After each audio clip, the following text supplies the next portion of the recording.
নমস্কাৰ বন্ধুসকল, প্ৰজ্ঞান ইউনিভাৰ্ছ চেনেলত আপোনালোকক সকলোকে স্বাগতম জনাইছোঁ।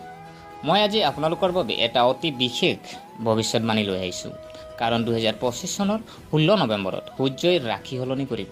হয়, আজিৰ দিনটোত সূৰ্যই তুলা ৰাশিৰ পৰা ওলাই বৃশ্চিক ৰাশিত প্ৰৱেশ কৰিব। আৰু এই পৰিৱৰ্তন কোনো স্বাভাৱিক যিহেতু প্ৰৱেশ নহয়, বৰঞ্চ এনে এটা সময় যিয়ে সিংহ ৰাশিৰ জীৱনত এক ডাঙৰ টাৰ্ণিং পইণ্ট কঢ়িয়াই আনিব। সূৰ্য নিজেই সিংহ ৰাশিৰ শাসক, গতিকে যেতিয়া সূৰ্যই নিজৰ অৱস্থান সলনি কৰে তেতিয়া ইয়াৰ প্ৰত্যক্ষ আৰু গভীৰ প্ৰভাৱ সিংহ ৰাশিৰ ওপৰত পৰে।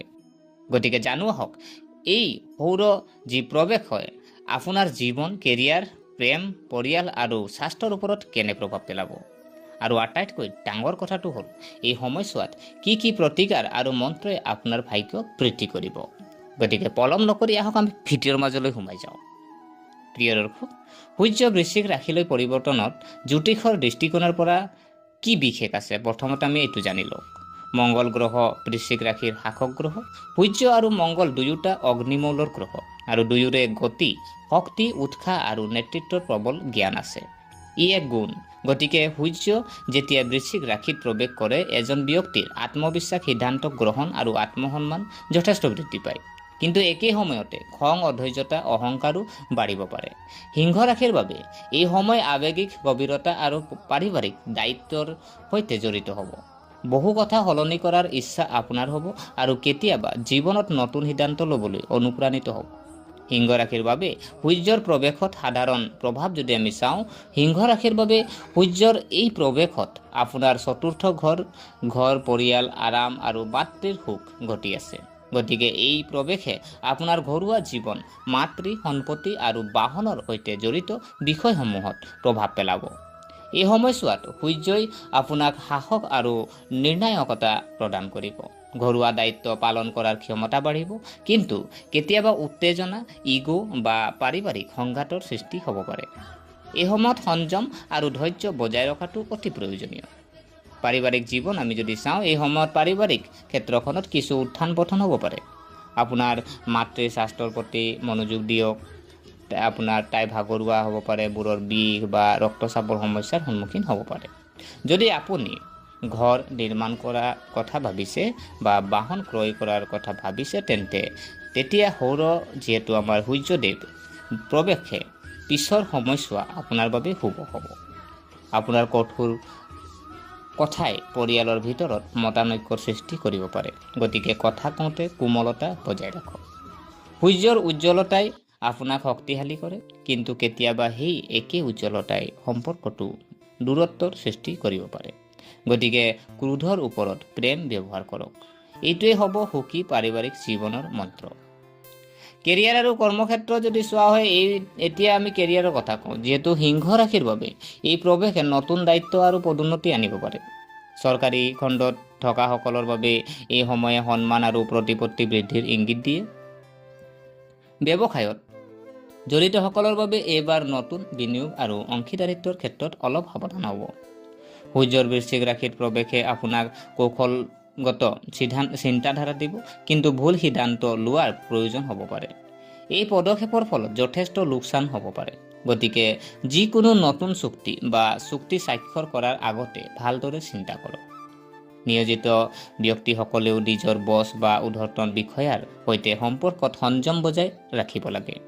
অহংকাৰ বা তৰ্ক পৰিহাৰ কৰক, অন্যথা পদোন্নতি পলম হ'ব পাৰে। ধন আৰু আৰ্থিক পৰিস্থিতি যদি চোৱা হয়, আৰ্থিকভাৱে এই প্ৰৱেশে মধ্যমীয়াৰ পৰা ভাল ফলাফল দিব। সম্পত্তি, বাহন বা বিনিয়োগৰ সৈতে জড়িত যিকোনো বাকী থকা কাম সম্পূৰ্ণ হ'ব পাৰে। ঘৰৰ ৰক্ষণাবেক্ষণ বা মেৰামতি খৰচ বৃদ্ধি পাব পাৰে।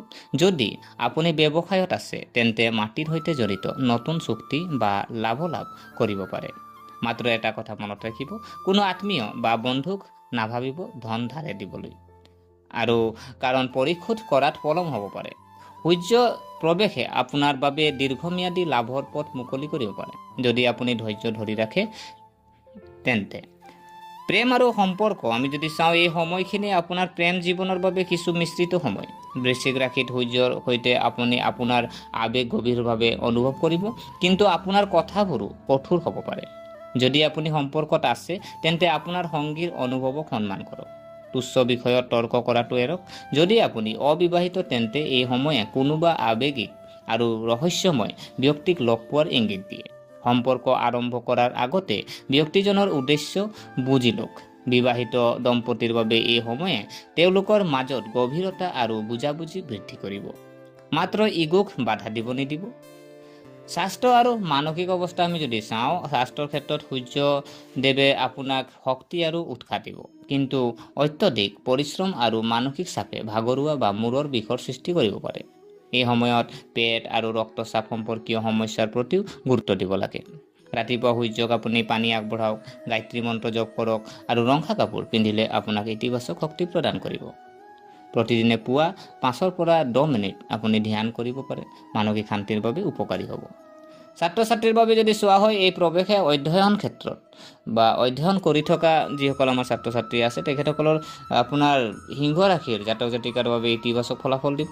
আপোনাৰ মনোযোগ বাঢ়িব আৰু প্ৰতিযোগিতামূলক পৰীক্ষাৰ বাবে প্ৰস্তুতি চলোৱাসকলে সফলতাৰ লক্ষণ দেখা পাব। মাত্ৰ একাগ্ৰতা বজাই ৰাখক আৰু মোবাইল বা ছ'চিয়েল মিডিয়াৰ পৰা আঁতৰি থাকক। সিংহ ৰাশিৰ বাবে সূৰ্যৰ প্ৰৱেশে শুভ আৰু অশুভ যোগ দেখা গৈছে, যেনে ধৰি লওক প্ৰভাৱৰ ক্ষেত্ৰত ফলাফল, পৰিয়াল কিছু উত্তেজনা কিন্তু দায়িত্ব বৃদ্ধি, কেৰিয়াৰ প্ৰমোচনৰ সম্ভাৱনা কিন্তু সংঘাত এৰক। ধনৰ ব্যয় বৃদ্ধি পাব কিন্তু স্থায়ী সুবিধা লাভ কৰিব। স্বাস্থ্য যদি চাওঁ, ভাগৰ আৰু মানসিক চাপৰ পৰা সাৱধান হওক। প্ৰেম গভীৰ হ'ব কিন্তু যোগাযোগত সংযম বজাই ৰাখিব। এই সময়ত কি কৰিব লাগে? প্ৰতিকাৰ আমি যদি চাওঁ যে প্ৰতিদিনে আপুনি ৰাতিপুৱা সূৰ্যদেৱক পানী আগবঢ়াওক। তামৰ পাত্ৰ এটাত আপুনি পানী, ৰঙা ফুল, অলপ গুড় আপুনি দি পেলাই আপুনি সূৰ্য দেৱতাক আগবঢ়াব পাৰে। গায়ত্ৰী মন্ত্ৰ জপ কৰক আপুনি 108 বাৰ। প্ৰতি দেওবাৰে আপুনি ব্ৰত পালন কৰক বা দুখীয়া বা আপুনি ব্ৰাহ্মণক গুড় আৰু ঘেঁহু দান কৰক। মাক দেউতাকৰ সেৱা কৰক। এইটোৱে আপোনাৰ সূৰ্য যিহেতু দেৱক আপুনি শক্তিশালী কৰিব পাৰিব। আৰু ৰঙা কাপোৰ, তামৰ ব্ৰেচলেট বা যিহেতু ৰুবি ৰত্ন পিন্ধিলে উপকাৰ হ'ব। আৰু আপুনি এইখিনি যদি ৰত্ন পিন্ধে তেতিয়া আপুনি জ্যোতিষৰ পৰামৰ্শ আপোনাৰ লোৱাৰ পিছত আপুনি এইটো ল'ব পাৰে। আৰু ভাগ্য বৰ্ধন মন্ত্ৰ আপুনি ব্যৱহাৰ কৰিব পাৰে, যেনেকৈ ধৰি লওক ওম গৃহিণী সূৰ্যায় নম। এইটো আপুনি মন্ত্ৰ জপ কৰিব পাৰে। এই মন্ত্ৰটো দৈনিক 11 বা 108 বাৰ আপুনি আবৃত্তি কৰক। ইয়াৰ ফলত আপোনাৰ আত্মবিশ্বাস, আত্মসন্মান আৰু সফলতা বহুগুণ বৃদ্ধি পাব। পূজা পদ্ধতি আমি যদি চাওঁ, সূৰ্যৰ আপুনি ৰাতিপুৱা স্নান কৰাৰ পিছত আপুনি পূব দিশলৈ মুখ কৰি সূৰ্য দেৱতাক পানী আগবঢ়াওক। সূৰ্যক আপুনি যিহেতু জল অৰ্পণ কৰি থাকোঁতে ওম সূৰ্যায় নম মন্ত্ৰ আপুনি জপ কৰক। তাৰপিছত হাত আপুনি ভাঁজ কৰি আপুনি পৰিয়াল, কেৰিয়াৰ আৰু স্বাস্থ্যৰ বাবে প্ৰাৰ্থনা কৰক। দেওবাৰে ঘেঁহু, গুড়, ৰঙা ফুল দান কৰিব। ঘৰত সূৰ্যৰ এখন ছবি ৰাখক, ই ধনাত্মক শক্তি বৃদ্ধি কৰিব। বিশেষ জ্যোতিষ আপুনি যদি বাৰ্তা আমি আপোনালোকক দিব বিচাৰিছোঁ যে সিংহ ৰাশিৰ বাবেনো আপুনি কি কৰিব। এই সময়ত আপোনাৰ নিজৰ অন্তৰ্নিহিত শক্তি চিনি পোৱাৰ সময় হয় আৰু সূৰ্য দেৱে আপোনাক আপোনাৰ প্ৰকৃত শক্তি দেখুৱাব বিচাৰে। আনক অনুপ্ৰাণিত কৰাৰ সম্ভাৱনা আপোনাৰ আছে, কিন্তু তেনে কৰিবলৈ হ'লে আপোনাৰ খং আৰু ইগো নিয়ন্ত্ৰণ কৰিব লাগিব। যদি আপুনি নিজৰ লক্ষ্যৰ প্ৰতি সত্য, এই যি সূৰ্যদেৱে আপোনাক অপ্ৰত্যাশিত সফলতা কঢ়িয়াই আনিব। মাত্ৰ এটা কথা মনত ৰাখিব, যিজনে নিজৰ ভিতৰতে সূৰ্যক চিনি পায় তেওঁ জীৱনত কেতিয়াও অন্ধকাৰৰ সন্মুখীন নহয়। গতিকে বন্ধুসকল, 16 নৱেম্বৰ 2025 যিহেতু তাৰিখে সূৰ্য দেৱৰ বৃশ্চিক ৰাশিলৈ যিহেতু পৰিৱৰ্তন হৈছে আৰু সিংহ ৰাশিৰ বাবে আত্ম সবলীকৰণ, দায়িত্ব আৰু আত্মনিৰীক্ষণৰ সময় আনে। এই সময়ে আপোনাক নেতৃত্ব, নিষ্ঠা, জীৱনৰ নতুন দিশ দিব। কেৱল খঙৰ ঠাইত নম্ৰতা আৰু ইগৰ ঠাইত প্ৰেম। আপুনি দেখিব যে জীৱনটো কিমান ধুনীয়া হৈ পৰে। কিন্তু আজি আপোনালোকে এটা কথা মনত ৰাখিব যে কিছুমানে কমেণ্টত কয় যে ছাৰ আপুনি বৃশ্চিক ৰাশিৰ কথা কৈ আছে, কিন্তু সেইটো নহয়। আজি আপুনি চাওক, আজি এইটো বৃশ্চিক ৰাশিত যিহেতু সূৰ্যদেৱ প্ৰৱেশ কৰিব আৰু সেই সূৰ্যদেৱ প্ৰৱেশ কৰাত আপোনাৰ যি ৰাশি, আপোনাৰ যিহেতু সিংহ ৰাশিৰ যিখিনি ফলাফল মই সেইটোৱে দাঙি ধৰিলোঁ। গতিকে আশা কৰিছোঁ আপোনালোকে ভিডিঅ'টো চাই ভাল পালে। যদি এই ভিডিঅ' আপোনাক কিঞ্চিত মানুহ লাভান্বিত কৰিলে তেনেহ'লে ভিডিঅ'টো লাইক এটা কৰি দিব আৰু যিমান পাৰে আপোনালোকৰ বন্ধু বান্ধৱীৰ লগত শ্বেয়াৰ কৰিব আৰু কমেণ্টত জয় সূৰ্যদেৱ আপুনি লিখিব পাৰে আৰু আমাৰ চেনেলটো যদিহে ছাবস্ক্ৰাইব কৰা নাই অনুগ্ৰহ কৰি ছাবস্ক্ৰাইব কৰি আমাক উৎসাহিত কৰিব বুলি আশা থাকিলে পুনৰ লগ পোৱাৰ প্ৰতিশ্ৰুতিৰে আজিলৈ বিদায় মাগিলোঁ। ধন্যবাদ।